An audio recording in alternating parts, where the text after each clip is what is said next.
The late Queen Elizabeth, made it very clear to Harry that you couldn't be half in and half out of the royal family. You couldn't do a few jobs here and there when it suited you, and also commercialise what you were doing in America. So I think it's a non-starter, to be honest. And as for Harry, I think obviously the king would like to have a reconciliation with his son at some point.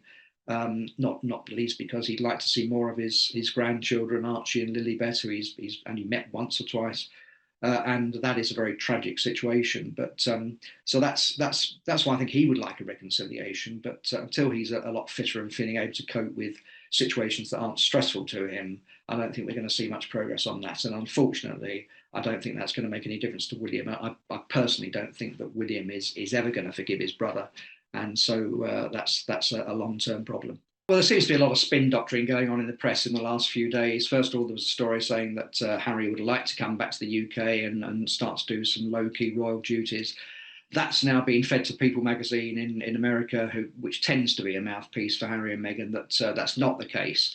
So I'm not. I think you pay as your money and takes your choice with these stories. Maybe it was a bit of a fishing expedition, but I just see it as a non-starter, to be honest. I mean, we all know at the moment that the rift between Harry and his family is very, very wide.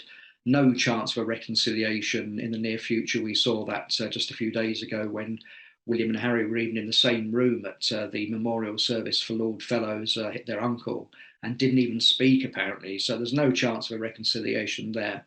Well, his book was one long whinge, wasn't it? Complaining about how he'd been the spare to William all his life, even going into such sort of childish detail along the lines that he'd had a smaller bedroom when he was younger. So he clearly bottled a lot of these things up for many years. He got it all off his chest in Spare. He also did the Netflix documentaries, and he and Meghan did the Oprah Winfrey interview, of course. So they kind of got it all off their chest. Now you get the impression he might be feeling that he's a little bit overshadowed by his wife. You sometimes see him out together, and she very much looks like the dominant partner, and certainly on recent tours to Nigeria and Colombia, it looked like she was the one in charge. And he doesn't look very happy sometimes when he's out and about with her. So it makes you wonder what is going to make him happy. He didn't like being a spare in the royal family. He doesn't like being a spare to Meghan. Somewhere along the line, he's got to find his own path. He's done very well with the Invictus Games, but that's the one shining light, really, the one thing that I think he can point to as the success that he's done himself. So he probably needs another project like that to really give him a sense of purpose. It's very sad because in the beginning with the Invictus Games, both the then Prince Charles, now the King, of course, and William and Kate very much supported the Invictus Games. They turned up for events and they were very supportive of it. And obviously, they identified with the injured servicemen as well, and I think they would have done everything to support Harry. So that's one of the great sadnesses, that this rift between them has meant that there's less support from them. And similarly, I'm sure that Harry preaches about environmental issues, and in an ideal world, he'd be getting involved in the Earthshot Prize. And obviously, we've got this rivalry at the moment, so he's not doing that. So it's one of the sort of side effects of this rift, that they're both missing out on supporting good causes. Well, it's absolutely extraordinary that coming up this Sunday, it's 2 years since the Queen died. I mean, the time has just flown by, and a hell of a lot of water has gone under the bridge since then. I think she would have been heartbroken to see what's happened with Harry, and also, of course, with Prince Andrew, who many people said was her favourite son. But of course, she did know what was going on before she died. Her brain was 100% still there, so she was still sharp as a tack, and she knew what was going on. And I'm sure that behind the scenes she was trying to sort things out, but sadly time ran out for her. But she would be very, very upset to know that this feud is still going on, as indeed would with Princess Diana, who died 27 years ago. I'm sure that she would have liked to have knocked some heads together amongst her sons and tried to get them back together. So those two extremely powerful, influential ladies have sadly left us, and we're left with the mess afterwards. But I think obviously it's been clouded by the fact that the King and the Princess of Wales have got cancer. I mean, I think the King got off to an extremely good start. It was always going to be almost an impossible act to follow his mother. She'd been on the throne for 70 years. She was universally admired and loved, and it was always going to be difficult for him, even though he'd spent his entire life preparing for the job. But I thought he made a great start. He hit the ground running. He immediately stamped his authority on the position. Then, of course, a few months later, we had the coronation, and all seemed to be going well until, unfortunately, he, like any human being, can fall foul of illness, and he's now recovering from the cancer, undergoing treatment. Kate's undergoing treatment, and all of a sudden, the slimmed down monarchy looked a little bit too slimmed down, as Princess Anne remarked. So it's been a difficult time for the royals. Hopefully, they will both recover soon, and hopefully they will come back into action and things will progress. But it's going to be a hard couple of years for them.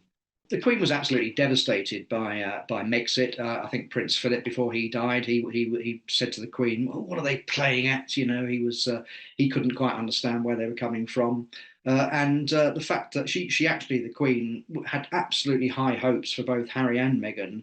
Particularly in the Commonwealth, she saw that as where they could do amazing work, traveling all over the world, going to African countries, going to the Caribbean, going to all sorts of places. And they would have been an absolute hit and really superstars. And this is where it's so tragic because William and Kate can't do everything. They needed their support. And sadly, of course, they opted out. And so all those opportunities have been missed. And we've now got a situation where the king is going to try and be well enough to go to Australia and Samoa in a few weeks' time. He's going to the Commonwealth Head of Governments Conference in Samoa, and he's going to Australia, but he's not going to New Zealand because his doctors advised him not to. And I think that's very worrying, because he's clearly on the mend. But if he's not well enough to go that extra leg to New Zealand, then clearly there's concern for him. And of course, he's still head of state in 14 countries, and none of them so far, since he came to the throne 2 years ago, none of them have yet seen him. So this is a problem that obviously people are going to start, Republicans in these countries are going to start asking, well, what's the point in having a head of state that we never see? So that is a problem for them. And hopefully when he's back to full fitness, he will be able to get round to these countries. But that's the sort of thing that Harry could have supported the royal family, and he could have done a lot of great work and stepped in for the king, or indeed William, when needed. I think to some extent the Queen, a lot of people said this at the time when she died, that she was very much the glue holding a lot of things together, both here and throughout the Commonwealth. She was the one constant that we all had that had always just been there. And if you look at the recent events with the riots and all sorts of problems and changes of government, changes of prime ministers, she was this figure at the top who gave us all stability. And I think we have lost some of that. I mean, some would argue that things have fallen apart since she died. But hopefully, as I say, it's been complicated by the fact that Charles is in his mid-70s. He's taking on a very important role at a time when other people are putting their feet up. The Queen, of course, when she came to the throne, was a very glamorous woman in her mid-20s. So it's a different situation. But if we wait 10 years, we've got George, Charlotte, and Louis coming up on the rails, and when they're older, I'm sure that they're going to be royal superstars in their own right. But we've just got this period now in the next few years where we're a bit thin on the ground. A lot of the older royals like Princess Alexandra and the Duke of Kent are retiring. So it's we are thin on the ground. It's a slimmed down monarchy almost by default. Charles always said he wanted a slimmed down monarchy, but I'm not sure he wanted it quite this slim. So it's going to be a difficult period for the next few years. But as I say, if he can recover and if Kate can recover, then I think the Queen thought that the future of the monarchy was in safe hands with William and Kate. But let's just fingers crossed hope that nothing more happens and that we can get that stability back.